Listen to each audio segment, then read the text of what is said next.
Good evening, everybody out there. Welcome to the Daily Wrap for what was Monday, the 29th of April, 2024.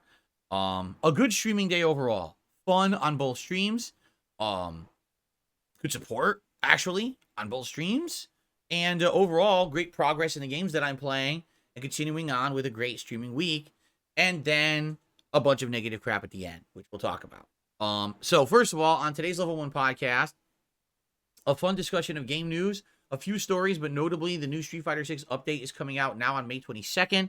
This not only includes the final expansion character Akuma for Season 1, but also the giant rebalance patch everyone's been waiting for to make the game more fair and balanced, essentially going to change how the characters play. It's like the beginning of year 2 of the game, basically. And everyone's excited for it who plays Street Fighter 6, notably me, because I play mid to low tier characters who all need improvements, and obviously I'm hoping that that's going to happen. So there's that. There was more news. There was a whole bunch of stuff we discovered and talked about on the podcast. Please check it out. First stream today was Fallout 4 continuing, and Fallout 4 is continuing on smoothly as a playthrough. My Idiot Savant melee build is going well. And what I'm really attempting to do in this playthrough right now is not do too much in any one quest line or faction. Right from the get-go, I skipped the Minutemen and went exploring. As I went exploring, I just ran into Paladin Dance, did his initial mission, joined the Brotherhood, but then never continued. Instead, I went further towards Diamond City, went through a bunch of optional, areas, dungeons, and got a lot of leveling done. I'm now level 2 Idiot Savant. I now have level 2 melee damage increase, level 2 toughness, so all the good stuff that I'm going to need for this build. And at the end of the stream, it was fun. Got to Diamond City, started exploring, teamed up with Piper as my first human companion, because I already had Dogmeat, but now I have a human. And now we're heading to go save Nick Valentine, and we got a little distracted with a side quest, but it was fun.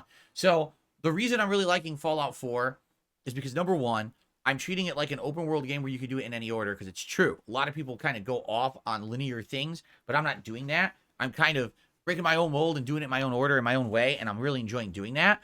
But in addition, having done it in this way with the melee build, Idiot Savant, which I never had before or anything like that, I think it's going to be a much more interesting playthrough than just guns blazing. In addition to that, the fact that it is a next-gen version of the game running at beautiful 60 frames pretty much the entire time has made it a much more entertaining and fun experience. Remember, my original playthrough of Fallout 4 was on Xbox One, and it ran very poorly. So I'm happy that I have not replayed it in the last 9 years, and I'm coming back to it fresh and enjoying the second run a lot. So I hope you give it a shot. Now, Fallout 4 has been doing well. Part 1 has over 30,000 views. Part 2 has almost 4,000. And then, of course, it trails off, and it's going to. Those other parts didn't hit the YouTube algorithm. Only Part 1 did. So, I'm pleased with how it's doing. The parts continue to get good engagement, good support. The stream did well. So, thank you so much. Let's keep it rolling. I'm excited for more this coming Wednesday. Late night stream tonight was the first late night stream of Elden Ring that I've ever done since I brought back the game to the rotation for the second run resuming this year. And let me tell you guys something. Way better progress than I expected tonight. I went through the entire Haley tree. The entire Haley tree. The beginning parts with the branches and the bubble boys. And then you go into the actual, buildings that are on the side of the tree. The platforming and the tough enemies there. The beastmen. And then fighting some magicians. You get to Loretta. The Loretta boss. Did that. And that was fun, actually. It was challenging and rage-inducing, but fun. And then after Loretta, you get to the whole building portion where it's like a city, and there's the toughest enemies in the game down there, including the final Erdtree Guardians, minor Erdtree Guardians, those stupid enemies that teleport all over, that are those amalgamations with 100 arms that slap you around, that they're so annoying. Some of the knights and stuff. Fun stuff. Did all that. Got through that. And I was like, wow, we're running out of time, but I wonder how far I'll get. Went to the next area, which is the whole Rot area, and I completed the entire Millicent quest line.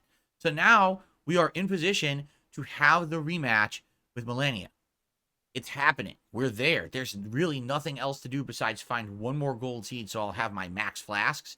So if I can do that, that's great. Someone actually said they were going to try to look it up and find one possibly that I didn't do, so I can get max flasks for this fight. But I'm ready. Now, how will it go? Probably very poorly, because this build is not really built for that. I'm going to have to try so many different things to try to get this to work and win. So I'm excited for that. It's going to be challenging. It's going to be fun. It's going to be grueling. But at the same time, I am looking forward to my rematch with Millennia the next time I play Elden Ring, which will be Wednesday night. Okay?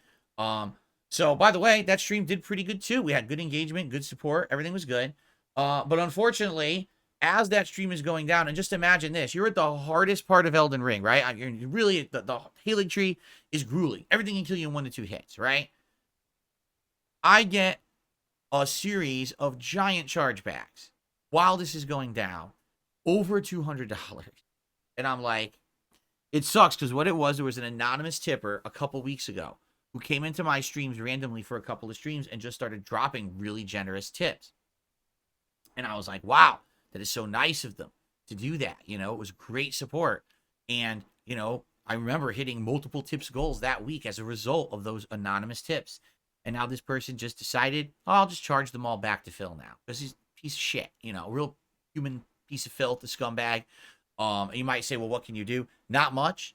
You know, all I can do is try to fight it and say, well, you know, here's when the tips came in. Here's the evidence I shouted them out. But 9 times out of 10, unless there's outright proof of some kind of a transaction where, oh, look, there was a sale that took place, you know, it's very hard to win those. Sometimes I win, sometimes I lose. It takes, by the way, it takes a while to get through them. It's not like, oh, I could dispute it and get it resolved in a day. No, it takes like months. Seriously, it can take upwards of 1 to 2 months to get some of these resolved. So this sucks really bad, because it's a lot of money to be gone out of my account out of nowhere.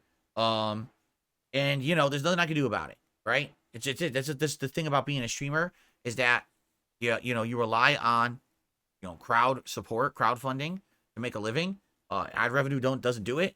And when you get an asshole like this who just literally commits fraud for hundreds of dollars, there's not much recourse I have. I just got to kind of deal with it. So what I'll say is this: if you're currently liking all of my content, if you like the Fallout 4 run I'm doing now, if you like the end game here of the Return to Elden Ring, if maybe you're liking Another Crab's Treasure, which I'm starting and doing more of tomorrow, we'll talk about that. Maybe you like the fact that I've returned to Street Fighter 6, or maybe you're digging the React stuff that I'm doing over on my React channels. Whatever it may be, the next couple of days, I really need to be good streaming days, meaning they can't be slow. If they're not slow, I'm okay.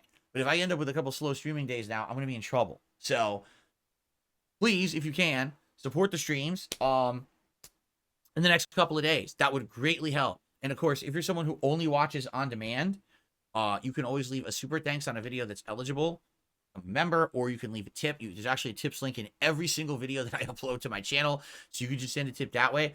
That would really help out, you know. And don't worry about, oh no, I can't really help Phil with a couple $100. It's not like that, you know. Hey, maybe you've been watching this stuff and you just can't make a stream or whatever, but any support is greatly appreciated right now to help negate this ridiculous nonsense that just happened. Thank you in advance to anyone who even thinks about helping out right now.